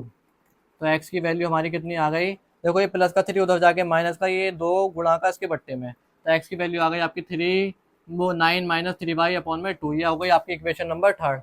हम क्या करेंगे, इक्वेशन x का मान समीकरण 2 में रख देंगे। x का मान समीकरण 2 में रखने पर, x का मान जब हमने समीकरण 2 में रखा तो समीकरण 2 क्या थी हमारी, 4 × x की जगह रख दिया हमने 9 - 3y अपॉन में पूरे के 2, ठीक है, प्लस 6y बराबर आ गया कितना आपका 18 के, ठीक है। तो 2 दूनी 4, 9, अब इस 2 के अंदर गुणा हो गई, 9 दूनी 18 - 3 दूनी 6y प्लस का 6y बराबर आ गया आपका कितना 18, ठीक है। समीकरण सही करी है ना हमने। तो देखो 6y से 6y चला गया और 18 बराबर आ गया आपका कितना 18। तो यानी कि 18 बराबर 18 जो कि सत्य है, जो कि सत्य है, अतः इस समीकरण के अनंत रूप से अनेक हल होंगे। तो देखो 18 बराबर 18 तो होता है। तो आपने क्या देखा, जब हमने x का मान रखा समीकरण 2 में तो हमारे y वाले पद खुद ही कट गए, है ना। तो y वाले पद क्या खुद ही कट हो गए। तो y वाले जब पद खुद ही कट गए तो हमारा x और y की वैल्यू निकल ही नहीं सकती है। तो यानी कि जो कि 18 बराबर 18 आया, जो कि सत्य है, तो हम क्या लिखेंगे, इस समीकरण के, हम लिख देंगे इस समीकरण के अनंत रूप से अनेक हल होंगे। इस समीकरण के अनंत रूप से अनेक हल होंगे, ठीक है। यानी इसमें हम x y की वैल्यू फाइंड नहीं कर सकते हैं, ठीक है। तो अब हम चलते हैं अपने अगले एग्जाम्पल की ओर। तो देखो फ्रेंड, अब हम चलते हैं अपने एग्जाम्पल 7 की ओर। तो हमारा एग्जाम्पल 7 क्या कह रहा है, 2 रेल पटरियां समीकरण x + 2y - 4 बराबर 0 और 2x + 4y - 12 बराबर 0 द्वारा निरूपित की जाती हैं। क्या ये रेल की पटरियां एक दूसरे को काटेंगी। यानी कि एक समीकरण दी है आपको ये वाली और दूसरी समीकरण दी है ये वाली, ये दोनों एक साथ चल रही हैं, कि आगे चल के एक दूसरे को काटेंगे। यानी आपको बताना है कि इस समीकरण को और इस समीकरण को आपको हल करने के बाद रेखा प्रतिच्छेदी मिलेंगी, समांतर मिलेंगी या संपाती मिलेंगी। तो आपको क्या बताना है इस क्वेश्चन में कि रेखाएं कौन सी है, यानी कि ये दोनों समीकरण को हल करने के बाद हमें ये दोनों रेखाएं एक दूसरे को प्रतिच्छेद करती हैं, एक दूसरे के समांतर जाती हैं, एक दूसरे के संपाती हैं। तो देखो हम क्या करेंगे, गुणांकों के अनुपात से क्या है इनको बता देंगे कि ये क्या है, समांतर है कैसी है। तो हम क्या करते हैं, आंसर ये समीकरण इसे चलो हम लिखते हैं x, पहले समीकरण लिख लेते हैं x + 2y - 4 बराबर 0, यह इक्वेशन 1 हमारी। और 2x + 4y - 12 बराबर 0, यह है इक्वेशन आपकी कितनी, सेकंड। हम क्या करते हैं, a1 बराबर आपका कितना हो गया 1, b1 बराबर हो गया आपका 2, c1 बराबर हो गया आपका कितना -4, ठीक है। a2 बराबर हो गया आपका कितना 2, b2 बराबर हो गया कितना आपका 4, c2 बराबर हो गया आपका कितना -12। अब हम क्या करेंगे, गुणांकों के अनुपातों की तुलना करने पर हम क्या करेंगे, इनके गुणांकों के अनुपातों की तुलना कर लेंगे। यानी कि क्या करते हैं हम, a1/a2 बराबर b1/b2, ये देखते हैं कि कैसे आते हैं इनके गुणांकों का अनुपात, बराबर c1/c2 करते हैं। तो 1/2 बराबर आया 2/4 बराबर आया -4 बट्टे में -12। तो 1/2 1/2, 2 ही कम 2, 2 दूनी 4, और ये आया आपका एक, 4 एकम 4, 4 तियाँ 12, यानी कि 1/2 बराबर आया आपका 1/2 बराबर आया आपका कितना 1/3, यानी A1 अपॉन में A2 बराबर है, लेकिन B1 अपॉन वो B2 बराबर नहीं है किसके, C1 अपॉन में C2 के। ठीक है, तो ये ऐसे लिख देंगे। तो हम क्या लिखेंगे, दी गई समीकरण, दी गई समीकरण, ये आपको पता है ये कौन सी कंडीशन आ गई आपकी, ये आ गई आपकी समांतर रेखा वाली। दी गई समीकरण एक दूसरे के समांतर होंगी। अब हम क्यों लिखेंगे, क्योंकि अब हम इसका रीजन देंगे, क्योंकि इसका रीजन बताना पड़ेगा आपको, क्योंकि A1 अपॉन में A2 बराबर है आपका B1 अपॉन में B2 के, लेकिन बराबर नहीं है किसके, C1 अपॉन में C2 के। तो यानी ऐसी रेखा है जब इन वाले गुणांकों को फॉलो करती हैं तो ये क्या है, सदैव एक दूसरे के समांतर होती हैं। तो हमसे देखो ये पूछा गया था, 2 रेल की पटरियाँ बताई गई थी, ये इनकी समीकरण दी थी, हमें बताना था कि रेल की पटरियाँ एक दूसरे को काटेंगी, एक दूसरे के समांतर जाएंगी। तो ये दोनों रेल की पटरियाँ क्या है, एक दूसरे के समांतर जाएंगी। हमने क्या गुणांकों के अनुपात से बता दिया कि ये दोनों क्या है, एक दूसरे के समांतर जाएंगी। तो चलते अपने अगले एग्जाम्पल की ओर। तो देखो फ्रेंड, अब हम चलते हैं अपने एग्जाम्पल 8 की ओर। हमारा एग्जाम्पल 8 क्या कह रहा है, 2 व्यक्तियों की आय का अनुपात 9:7 है और उनके खर्चों का अनुपात 4:3 है। तो प्रत्येक व्यक्ति प्रति महीने में 2,000 रुपये बचा लेता है। तो उनकी मासिक आय ज्ञात कीजिए। यानी 2 पर्सन है जो काम करते हैं और उनकी जो इनकम है, इनकम का अनुपात 9:7 है और उनके खर्चों का अनुपात 4:3 है। तो देखो जैसे मानो कोई व्यक्ति 9 अनुपात के रूप में कमाता है और खर्च करता है 4 अनुपात के रूप में, तो वो 2 रुपए बचा लेता है। तो उनकी क्या मासिक आय ज्ञात करनी है। तो देखो, और मासिक आय ज्ञात करनी है ना, तो हमें देखो प्रत्येक व्यक्ति की आय भी नहीं पता और प्रत्येक व्यक्ति का खर्च भी नहीं पता है। तो हमें क्या पहले उनकी आय और खर्च को मानना पड़ेगा। माना व्यक्तियों की आय, इन व्यक्तियों की आय कितनी है, हमने इन व्यक्तियों की आय मान ली कितनी, x। माना दोनों लिख लो या 2 व्यक्तियों लिख लो, बात एक ही है। व्यक्तियों का मतलब यानी दोनों हो गया, व्यक्तियों का खर्च, मासिक खर्च। माना व्यक्तियों की आय वो भी मासिक, तो एम लिख दिया मैंने मासिक। ठीक है, और व्यक्तियों का खर्च यानी मासिक, वो हमने कितना मान लिया, y। तो देखो आय का अनुपात का मतलब है, जैसे व्यक्ति पहले व्यक्ति, आय का क्या मतलब है आपका, पहले व्यक्ति की आय का अनुपात बराबर हो गया दूसरे, मतलब अनुपात दूसरे व्यक्ति की आय का अनुपात। ठीक है, इस तरीके से लिख के भेजा है ना हमें, सवाल में मिला 9:7, यानी पहले व्यक्ति की आय कितनी है 9 और दूसरे व्यक्ति की आय कितनी है 7x। ठीक है, तो हम क्या चलते हैं, प्रश्नानुसार चलते हैं, प्रश्न के अनुसार चलते हैं, प्रश्नानुसार चलते हैं हम। तो प्रश्नानुसार में क्या होता है हमारा, पहले व्यक्ति की आय, हमने दोनों व्यक्तियों की आय x है और पहले व्यक्ति की आय कितनी हमने मान ली 9 और प्रत्येक की कितनी x है, तो कितनी हो गई 9x। और दूसरे व्यक्ति की आय, यानी पहले व्यक्ति की इनकम हमें कितनी दी है, अनुपात के रूप में 9 दी है और हमने उनकी आय मानी है x। तो पहले व्यक्ति की इनकम हो गई 9x और दूसरे व्यक्ति की इनकम हो गई कितनी 7x। ठीक है, और अब हम लिखेंगे पहले व्यक्ति का खर्च, पहले व्यक्ति का खर्च कितना है हमारा, आपका 4y है और दूसरे व्यक्ति का खर्च कितना होगा आपका, दूसरे व्यक्ति का खर्च होगा आपको कितना 3y। यहाँ तक आपको समझ में आ गया। मैंने अनुपात का मतलब भी बता दिया है आपको कि यानी कि ये दोनों पहला व्यक्ति अनुपात दूसरा व्यक्ति की लिखा है इस तरीके से, यानी पहले व्यक्ति का अनुपात 9 है, दूसरे व्यक्ति का अनुपात के रूप में 7 है, यानी उसकी आय। अब हम क्या चलते हैं, अब हमसे क्या कहा गया है कि 2 व्यक्तियों की आय का अनुपात 9:7 है और उनके खर्चों का अनुपात 4:3 है। तो प्रत्येक व्यक्ति प्रति महीने 2,000 रुपये बचा लेता है। यानी कि देखो एक व्यक्ति ने पहले महीने में 9 रुपये की इनकम जनरेट करी और 4,000 रुपये का खर्चा कर दिया, तो उसने कितने रुपए बचा लिए, 2,000 रुपये बचा लिए। ये बन गई समीकरण 1 स्थिति 1 के अनुसार। और दूसरे व्यक्ति ने, या पहले व्यक्ति के लिए है ये, ठीक है, फर्स्ट उसके लिए।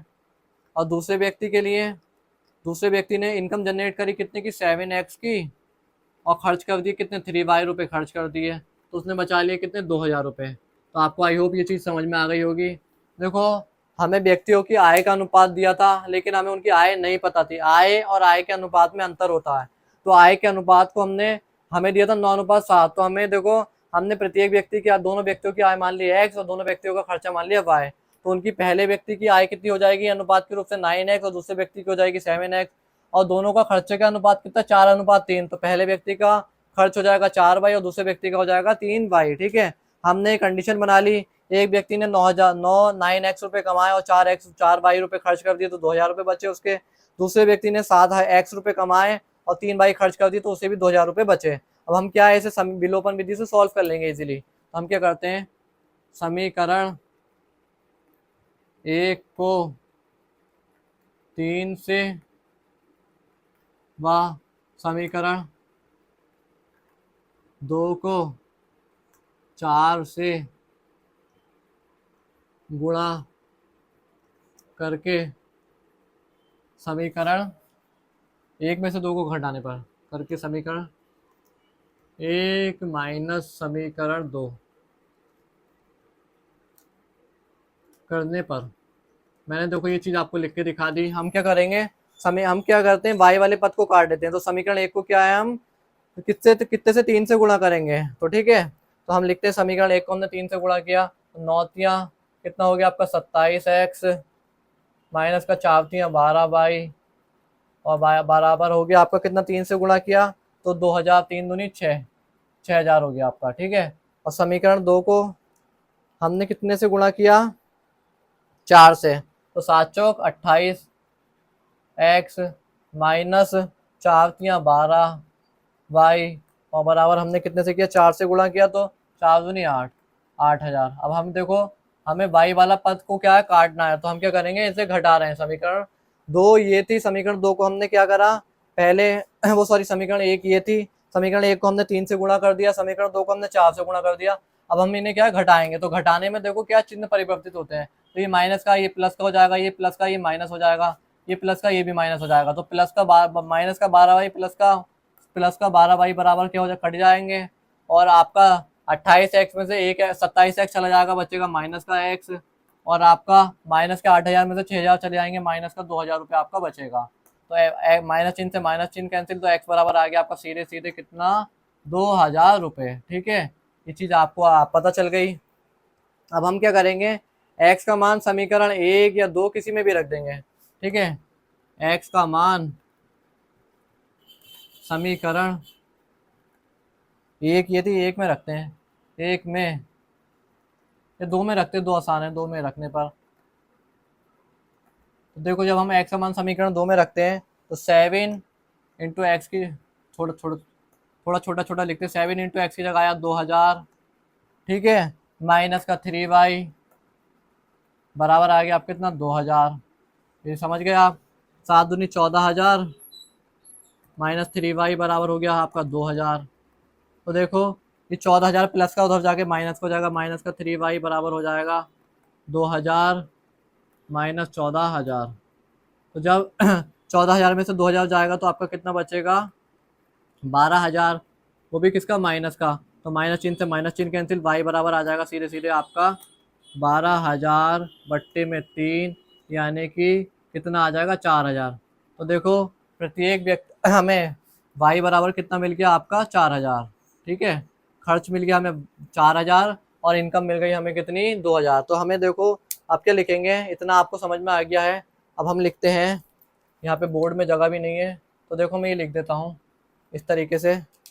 पहले व्यक्ति की हमें सिर्फ आय पूछी थी ना, दोनों व्यक्ति की, तो पहले व्यक्ति की आय हमारी कितनी थी, 9x थी। तो हम क्या लिखेंगे, यहीं पे करके यह लिख देता हूँ मैं, पहले व्यक्ति की आय, पहले व्यक्ति की आय, पहले व्यक्ति की आय कितनी थी हमारी, 9x थी। तो बराबर कितनी हो गई, 9 इंटू एक्स की जगह आया हमारा 2000। तो पहले व्यक्ति की आय हमारी कितनी हो गई, सीधे सीधे 18000। 18000 रुपये क्या हो गई हमारी पहले व्यक्ति की आय हो गई। और हम क्या करेंगे, दूसरे दूसरे व्यक्ति की आय कितनी थी हमारी, 7x थी, तो बराबर हो गई 7 इंटू 2000, तो यानी कि कितनी हो गई, दूसरे व्यक्ति की इनकम निकली 14,000 रुपये। ठीक है, तो हमने पहले व्यक्ति की आय हमारी आई 18,000 और दूसरे व्यक्ति की आय हमारी 14,000। तो देखो फ्रेंड, अब हम चलते हैं अपने एग्जाम्पल 9th की ओर। तो हमारा एग्जाम्पल 9th क्या कह रहा है, विलोपन विधि का प्रयोग करके निम्न रैखिक समीकरण युग्म के सभी संभव हल ज्ञात कीजिए। यानी कि एग्जाम्पल 9 कह रहा है आपका कि आप इस क्वेश्चन को विलोपन विधि से सॉल्व कीजिए और एक्स वाई के मान ज्ञात कीजिए। तो देखो आपको पता है हम विलोपन विधि से कैसे सॉल्व करते हैं। इसे समीकरण 1 मान लेंगे, इसे समीकरण 2 मान लेंगे, किसी एक पद को क्या है हम विलोप कर देंगे, गायब कर देंगे। तो देखो यहाँ पर x 2 बार है, यहाँ पे x 4 बार है, तो हम क्या करते हैं, समीकरण 1 को 2 से गुणा करके समीकरण 1 में से घटाने पर, समीकरण 1 को 2 से गुणा करके समीकरण 1 में से समीकरण 2 को घटाने पर, समीकरण 2 को घटाने पर हम क्या करते हैं, घटा देंगे। ठीक है, तो देखो समीकरण 1 क्या है हमारी, ये है 2x प्लस 3y। इसको हम जब 2 से गुणा करते हैं तो 4x प्लस 3 दूनी 6y बराबर 8 दूनी 16 और प्लस 4x प्लस 6y बराबर 7 आ जाएगी। अब हम इसे घटाते हैं, तो देखो जब हम घटाएंगे तो इनके चिन्ह बदल जाएंगे, तो ये प्लस का ये माइनस का हो जाएगा, ये भी माइनस का हो जाएगा। तो देखो आपने क्या देखा, प्लस का 6y से 6y कट गया, प्लस के 4x से 4x कट गया, और आपका 0 बराबर कितना आ गया 7, और 16 कितना हो गया आपका, ये 16 में से 7 चला जाएगा, आ गया 9। तो 9 बराबर 0 होता है, हम क्या लिखेंगे, जो कि असत्य है। यानी 0 बराबर 9 का होना क्या है, जो कि असत्य है, अतः इस समीकरण का कोई हल नहीं है, अतः इस समीकरण का कोई हल नहीं है। तो देखो हमने इस समीकरण को जब सॉल्व किया तो क्या है, x और y वाले पद ही कट गए और 0 बराबर किसके आगे, 9th के, जो कि क्या कभी पॉसिबल नहीं है। तो जो कि क्या सत्य असत्य है, अतः इस समीकरण का कोई हल ही नहीं है। जब देखो 0 9 के बराबर नहीं है तो क्या है, इसका कोई हल ही नहीं होगा। हल किसी चीज का तब होगा ना जब वो क्या है, एक दूसरे के इक्वल होंगे। तो 0 9 का कोई इक्वलेशन ही नहीं है, कंपेरिजन नहीं है, तो इस समीकरण का क्या कोई भी हल नहीं होगा। तो चलते अपने एग्जाम्पल 10 की ओर। तो देखो फ्रेंड, अब हम चलते हैं अपने एग्जाम्पल 10 की ओर। हमारा एग्जाम्पल 10 क्या कह रहा है, 2 अंकों की संख्या एवं अंकों को पलटने पर बनी संख्या का योग 66 है। यदि संख्या के अंकों का अंतर 2 हो तो वह संख्या ज्ञात कीजिए। यानी कि कोई 2 अंकों की संख्या है जिसको हम उलटते पुलटते हैं और जोड़ देते हैं तो 66 आ जाता है। तो देखो सबसे पहले आपको क्या 2 अंकों की संख्या क्या होती है ये समझना पड़ेगा।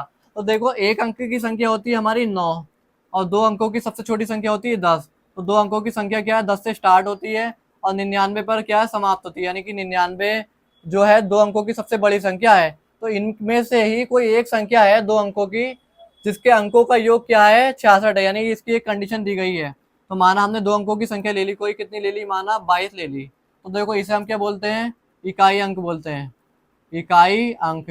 और इसे बोलते हैं हम दहाई अंक। तो आपने देखा है ना कहीं पे संख्या लिखी होती है, हम उसे कैसे पढ़ते हैं, इकाई, दहाई, सैकड़ा। तो देखो 2 अंकों की संख्या में लास्ट वाली संख्या को बोलते हैं हम इकाई अंक और दहाई, और इससे पहले वाली संख्या को बोलते हैं हम दहाई अंक। तो हमें 2 अंकों की संख्या बतानी है तो इकाई और दहाई अंक मानना पड़ेगा, क्योंकि हमें पता ही नहीं है। तो देखो 22 को हम इस तरीके से लिखते हैं ना कि जब हम 10 की गुणा करते हैं किसमें, दहाई में, और क्या है, इकाई अंक के साथ जोड़ देते हैं, तो क्या है, हमारी 2 अंकों की संख्या मिलती है। तो देखो हमें 2 अंकों की संख्या कब मिलती है, जब हम दहाई अंक में, दहाई अंक मीन्स 10 वाले अंक में, दहाई अंक को 10 से गुणा करते हैं और इकाई अंक में जोड़ देते हैं, तो हमें क्या 2 अंकों की संख्या मिल जाती है। तो हम क्या करेंगे, माना इकाई अंक बराबर x मान लिया हमने, और माना दहाई अंक, दहाई यानी 10 वाला अंक मान लिया हमने y।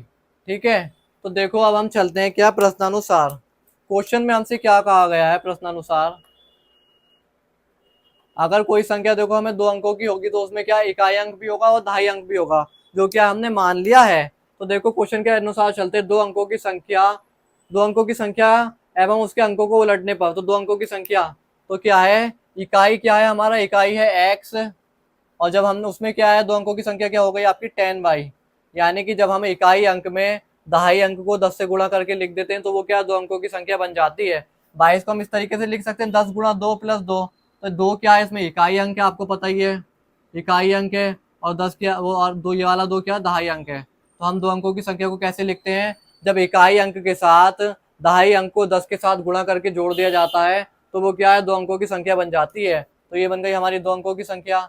वो किसके बराबर है, दो अंकों की संख्या उसके अंकों को उलटने पर। तो 22 को हमने कर दिया फिर से 22, 22 का एग्जाम्पल छोड़ो, आप ले लो 24 का एग्जाम्पल ले लो। 24 ये हो गया इकाई अंक, और ये होगा आपका दहाई अंक। यहाँ तक आप समझ गए, इकाई और दहाई अंक हो गया। ठीक है, तो हम इसके अंकों को पलट देते हैं, तो माना 42 कर दिया, तो ये क्या है, ये दो क्या था, दहाई था, तो ये क्या बन जाएगा, इकाई बन जाएगा। और ये 4 जो था आपका इकाई था, तो ये बन जाएगा आपका दहाई। क्या बन जाएगा आपका दहाई। यहाँ तक आप समझ गए। तो हम इसे कैसे लिखेंगे, आपका 24 को कैसे लिखेंगे, हम 4 प्लस 2 गुणा 10 इसे लिखेंगे ऐसे। ठीक है, जब हम इसे पलट देंगे तो ये कैसे बन जाएगी हमारी 10x प्लस वाई, यानी कि हम इसको पलट देंगे पलट दी हमने, तो ये जो इकाई था वो दहाई बन गया, दहाई जो था वो इकाई बन गया। इतना आप समझ गए। ठीक है, दो अंकों की संख्या को उलटने पर बनी संख्या का योग, यानी इन दोनों का योग, योग 66 का है। यानी कि पहले आपको दो अंकों की संख्या लेनी है, फिर उसको उलट देना है, उसको जोड़ना है, तो आपको कितना आएगा, 66 आ जाएगा। ठीक है, इतना आप समझ गए। ये हमें कंडीशन दी है। अब हम इसे सॉल्व कर लेते हैं। 10y plus x plus 10x plus y is equal to 66, तो हो गया हमारा 11x प्लस 11y। ठीक है, 11y बराबर हो गया आपका कितना, 66। तो 11 कॉमन आ गया, हमारा बचा x प्लस वाई बराबर 66। तो x प्लस वाई बराबर हो गया आपका 66 अपॉन में 11, यानी कि आपका कितना आ गया, 11 छिंगा 66। तो x प्लस वाई बराबर आ गया आपका कितना, 6। ये बन गई हमारी समीकरण 1 इस कंडीशन से। ठीक है, यदि संख्या के अंकों का अंतर, यानी कि इकाई और दहाई अंक का अंतर, तो देखो दहाई अंक बड़ा होता है तो y और x का अंतर कितना है आपका, 2 है। यानी कि आपसे क्या बोला है, यदि संख्या के अंकों का अंतर, यानी दहाई और इकाई अंक का अंतर कितना है आपका, 2 है। तो इसे मान लिया हमने समीकरण 2। हम इन दोनों समीकरणों को क्या विलोपन विधि से सॉल्व कर लेंगे। ठीक है, तो हम इसे विलोपन विधि से सॉल्व करते हैं। तो हम कैसे सॉल्व करेंगे इसे, चलो मैं और अच्छे से लिख लूँ। इसे लिख लिया x माइनस वाई बराबर आपका कितना, माइनस का 2। हमने माइनस चिन्ह कॉमन ले लिया, इसे समीकरण 2 मान लिया, इसे ना मानते हैं। तो देखो मैं आपको ये बताऊं, इस कंडीशन को हमने कैसे माना। यदि संख्या के अंकों का अंतर, तो संख्या क्या है आपकी, इकाई और दहाई। तो देखो दहाई अंक जो होता है बड़ा होता है, तो दहाई अंक का और इकाई अंक का अंतर कितना है, आपको 2 दिया है। हमने क्या करा, माइनस चिन्ह कॉमन ले लिया दोनों में से। ठीक है, अब हम क्या इन दोनों समीकरणों को जोड़ देंगे। समीकरण 1 व समीकरण 2 को जोड़ देंगे। समीकरण 2 को जोड़ने पर, समीकरण 1 पर समीकरण 2 को क्या करा, हमने जोड़ दिया। तो समीकरण 1 क्या थी हमारी, x प्लस वाई बराबर थी 6, और समीकरण 2 थी x माइनस वाई बराबर आपकी कितनी थी, 2। तो हमने जब इन्हें जोड़ा तो प्लस माइनस वाई कट गए, और ये जोड़ के कितना आया आपका, x बराबर 2x बराबर कितना आ गया आपका, सीधे सीधे 8। यहाँ तक आप समझ गए हैं, 2x बराबर कितना आ गया, 8। तो अब आप इसके आगे की कंडीशन को यहाँ समझिए। 2x बराबर आया आपका 8, तो x बराबर आ गया आपका कितना, सीधे सीधे 4। ठीक है, अब हम इसे x का मान क्या करेंगे, समीकरण 2 में रख देंगे। x का मान समीकरण 2 में, ये देखो ये क्या है, आपको समझाने का था बस। 2 में रखने पर, तो जब हम x का मान समीकरण 2 में रखेंगे, समीकरण 2 है आपकी ये, तो आपका 4 माइनस का x बराबर कितना आ गया, माइनस का 2। ठीक है, तो माइनस का x बराबर आ गया आपका, ये 4 उधर जाके प्लस हो जाएगा, माइनस का 2 प्लस 4, तो आपका माइनस का x बराबर आ गया माइनस का 2। ठीक है, वो 2 आ गया प्लस का। तो देखो संख्या कभी ऋणात्मक नहीं होती है, तो बराबर कितना आ गया, 2। तो संख्या कभी क्या है, ऋणात्मक नहीं हो सकती। हम इसे क्या है, पॉजिटिव लिख देंगे। हम क्या लिखेंगे यहाँ पे, संख्या यहाँ पर हम लिखेंगे इस कंडीशन में। मैं चलो इस चीज़ को रफ कर देता हूँ, फिर आपको अच्छे से समझ में आ जाएगा, ये आप समझ चुके हैं। यहाँ पर देखो आपका माइनस का x बराबर है, यानी कि x बराबर कितना है आपका माइनस का 2 आया है ना, तो हम लिखेंगे संख्या कभी भी संख्या कभी भी ऋणात्मक नहीं होती, ऋणात्मक नहीं होगी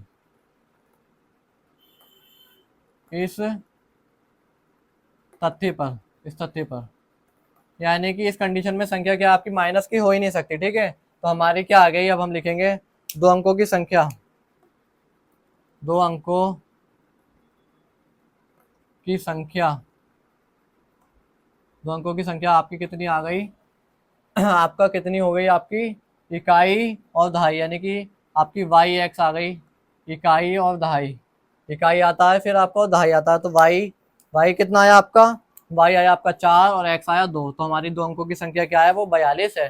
दो अंकों की संख्या वाई एक्स बराबर 42 है। तो देखो आपको मैं ये चीज़ बता दूं, ये -2 हमने इसलिए नहीं लिया है क्योंकि देखो आपको दोनों संख्याओं को अंतर बोला था, या आप वाई माइनस एक्स कर सकते हो, एक्स माइनस वाई कर सकते हो, बात एक ही है, हमें पता नहीं है कि किस में से किसको करना है।